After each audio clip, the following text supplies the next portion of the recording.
บริษัท Plus Go ลาวจัดกิจกรรมปฐมนิเทศสัมมนาสินค้าและแผนธุรกิจมอบใบอย่างยืนและมอบบัตรสมาชิกสมาคม P125ให้แก่สมาชิกสุดสัมมนาได้จัดขึ้นในวันที่14กุมภาพันธ์ที่ผ่านมาอยู่ที่สำนักงานของบริษัท Plus Go ลาวบ้านแก้วสัมพันธ์ติดกับ Friendship Mall นครปักเซแขวงจำปาสักโดยมีทานบุญทงพระพรประธานบริษัท Plus Go ลาวทานเพชรเสวียงเจริญพันธ์รองประธานบริษัท Plus Go ลาวมีคณะบริหารงานที่ปรึกษาพร้อมด้วยสมาชิกเข้าร่วมรับฟัง130ท่านยิ่ง80ท่านการสัมมนาครั้งนี้บรรยายโดยทานสันติภาพรคณะบริหารงานที่ปรึกษาบริษัทสำหรับหัวข้อสัมมนาประกอบมีการให้ความรู้เรื่องการนำใส่ฝุ่นโดยเฉพาะปุ๋ยเก่าเกษตรนาโนสนิทเม็ดและสนิทน้ำการให้ความรู้เรื่องแผนการตลาดเพื่อเข้าถึงกลุ่มลูกค้าเพื่อสร้างรายได้ให้แก่สมาชิกซึ่งบริษัท Plus Go ลาวเป็นบริษัทดำเนินธุรกิจนำเข้าและจำหน่ายปุ๋ยเก่าเกษตรนาโนซึ่งมีทั้งสนิทเม็ดและสนิทน้ำมาจำหน่ายสื่อขายอยู่สาธารณรัฐประชาธิปไตยประชาชนลาวโดยเฉพาะอยู่แขวงภาคใต้จุดประสงค์ของการสัมมนาในครั้งนี้แม่นเพื่อเฮ็ดให้สมาชิกได้ศึกษาเรียนรู้แผนแนวทางในการดำเนินธุรกิจของบริษัทได้อย่างลึกซึ้งเพื่อสามารถกระจายรายได้จากการขายปุ๋ยพิเศษการขายปุ๋ยของบริษัทถ้าลูกค้าหากมีการซื้อขายเกิดขึ้นทางบริษัทแม่นมีโปรโมชั่นและโบนัสมอบให้เช่นได้รับรางวัลยอดขายเงินเดือนในระบบ P125 เงินโบนัสบัตรการท่องเที่ยวภายหลังสำเร็จการสัมมนาทางบริษัทยังได้จัดงานเลี้ยงพระเขาสามัคคีให้แก่สมาชิก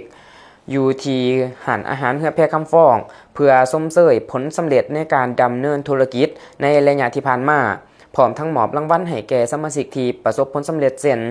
มอบสุดตำแหน่งให้ผู้บริหารมอบใบอย่างยืนสมาชิกที่เฮ็ดยอดขายได้ดีมอบป้ายบัตรท่องเที่ยวมอบเงินโบนัสสมาชิกตัวแทนขายปุ๋ยมอบเงินเดือนในระบบ P125 และมอบบัตรท่องเที่ยวเชียงใหม่ประเทศไทยจำนวน30ทานมอบบัตรท่องเที่ยวล่องเรือแม่น้ำเจ้าพระยาประเทศไทย135ทานและมอบเงินให้ตัวแทนขายปุ๋ยดื่มอีกในการจัดกิจกรรมของบริษัทครั้งนี้ทานเพชรเสวียงเจริญพันธ์รองประธานบริษัท Plus Go ลาวให้รู้ว่าการจัดกิจกรรมครั้งนี้แม้นมีความสำคัญหลายเพราะมีหลายกิจกรรมเจ้าสบายดีเนาะก่อนอื่นข้าพเจ้าขอแนะนำชื่อเนาะข้าพเจ้าชื่อเพชรเสวียงเจริญพันธ์เนาะเป็นในนามคณะของบริษัท Plus Go ลาวเนาะก็คือห้องประธานบริษัท Plus Go ลาวเนาะซึ่งว่ามื้อนี้เนาะเฮาก็มี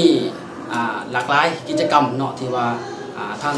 ทีมงานของเฮาได้มาร่วมเนาะเพื่อสร้างกิจกรรมต่างๆเกิดขึ้นเนาะสำหรับว่านี่ที่ไปที่มาเนาะของบริษัทของเฮาเนาะก็คือมีหลายรูปแบบว่าซะสำหรับว่าข้าพเจ้าก็สิขอแนะนำที่ไปที่มานิดนึงเนาะบริษัทของเฮาเป็นบริษัท Plus Go ลาวเนาะซึ่งว่าเป็นบริษัทเกี่ยวกับนำเข้าปุ๋ยมาขายในโซนโปลาเฮาแม่นเนาะซึ่งปุ๋ยเก่าเกษตรนาโนเนาะแล้วก็ในจุดต่างๆที่เฮามีตัวแทนแล้วเนาะก็ในทั่วประเทศลาวว่าแม่นเนาะซึ่งว่าในปัจจุบันนี้ที่สีแขวงภาคใต้ก็เป็นหลักเป็นแกนเนาะที่ว่าได้มีการลงโฆษณาเผยแพร่โดยใช้นิติกรรมทางภาครัฐเนาะก็คือได้ยื่นเอกสารเรื่องเพื่อเอาเอกสารดังกล่าวลงไปสู่หาฐานเฮาเนาะเพื่อลงเผยแพร่เกี่ยวกับตัวปุ๋ยเก่าเกษตรนาโนของเฮาเนาะแสดงว่าเฮาก็มีตัวแทนเนาะภาคพื้นฐานเนาะก็คือพื้นที่ก็บ่แม่นเนาะซึ่งว่าลงพร้อมกับภาครัฐเนาะก็คือลงไปกับภาคแน่ๆก็คือบรรดาของการเกษตรกรรมและสิ่งแวดล้อมก็คือหน่วยงานปลูกพังเนาะขึ้นแล้วก็ลงพร้อมกับบริษัทของเฮาเนาะแล้วก็ลงเผยแพร่เกี่ยวกับตัวปุ๋ยเก่าเกษตรนาโนเนาะมีทั้งสนิทเม็ดและสนิทน้ำเนาะที่เฮาก็ลงเผยแพร่เป็นจุดใหญ่ๆเนาะก็ลงค่อยๆกระจายลงไปตามพื้นที่พื้นฐานเนาะจากนั้นเฮาก็มีกิจกรรมร่วมระหว่างบริษัทกับตัวแทนเฮาเนาะเขาบ่ร่วมอยู่บริษัทเนาะแล้วก็มีการเกินว่าจัดสัมมนาเพื่อให้ฮู้แนวทางที่ไปที่มาของตัวปุ๋ยแนวใดแล้วก็มีรายได้แบบใดเนาะตัวนี้ก็เป็นจุดเด่นอีกจุดหนึ่งเนาะแล้วจากนั้นเนาะเฮาก็ยังมีการซื้อปุ๋ยขายปุ๋ยเนาะในตัวแทนของเฮานี่ก็มีการท่องเที่ยวเนาะซึ่งว่าการท่องเที่ยวของเฮานี่ก็คือเอาง่ายเนาะท ทานใดที่มีการซื้อปุ๋ยเนาะหรือว่าขายปุ๋ยต่างๆที่เกิดขึ้นเนาะเฮาก็มีพาไปเที่ยวเนาะซึ่งว่ามีหลายกิจกรรมที่เฮาได้สร้างมาแล้วคือผ่านมาเนาะบางเดือนแล้วเฮาก็ไปเที่ยวที่พัทยาเนาะพัทยาแล้วก็อีกบ่ล้นอีกวันที่ต้นเดือน3เนาะก็คือวันที่1เนาะเฮาจะไปเที่ยวอีกเชียงใหม่เนาะเชียงใหม่ซึ่งว่ามีคณะของเฮาไปก็จำนวน100กว่าชีวิตประมาณเนาะที่ว่าเพิ่นจะร่วมกิจกรรมนำเฮาเนาะในการท่องเที่ยวเนาะอันนี้แม่นจุดโดดเด่นของพาสกูเฮาเนาะก็คือขึ้นกำไรสู่ลูกค้าขึ้นกำไรสู่สมาชิกเนาะแม่นขึ้นกำไรสู่ชาวเกษตรกรเนาะซึ่งว่าเขาซื้อสินค้าไปแล้วเขาซื้อปุ๋ยไปแล้วแล้วนำใช้แล้วก็ได้ผลลัพธ์แล้วแต่ว่าสิ่งที่ตอบแทนมากคือเกิดว่าการพื้นได้กินเนาะพื้นได้กินอาหารแล้วก็ได้ผลลัพธ์แล้วก็ยังให้กำไรตัวเองคือได้ไปเที่ยวนำบริษัทอีกเนาะการซื้อเป็นจุดเด่นเนาะที่ว่าเฮาก็อยากขึ้นกำไรสู่ลูกค้าก็แม่นหรือสมาชิกก็แม่นเนาะสำหรับคือมื้อนี้เนี่ยเนาะเฮาก็มีบรรดาสมาชิกเฮาเนาะเขาร่วมกิจกรรมของเฮาก็คือกาเกียมเนาะรับไปสมาคมซึ่งว่าจะมอบให้ในงานมื้อแรกเนาะในงานมื้อแรกเนาะเพื่อว่ารับไปยังยืนหลังจากรับไปยังยืนแล้วก็มีงานปาร์ตี้กินเดียดเนาะก็คือให้บรรดาสมาชิกผู้เพิ่นซื้อปุ๋ยใส่ปุ๋ยหรือเป็นตัวแทนนั้นได้รับคือว่ารางวัลนำใจเนาะที่ว่าได้มีการร่วมกิจกรรมกับบริษัทพาสกูลาวเนาะจากนั้นก็คือเนาะเฮายังสิมีการท่องเที่ยวอีกหลายจุดได้บ่เนาะที่ว่ามันจะเกิดขึ้นที่ว่าเที่ยวเชียงใหม่เนาะไปเที่ยวทะเลอีก1รอบเนาะแล้วก็ไปกินปูดูเหยี่ยวเนาะซึ่งอยู่ประเทศไทยแล้วก็มีไป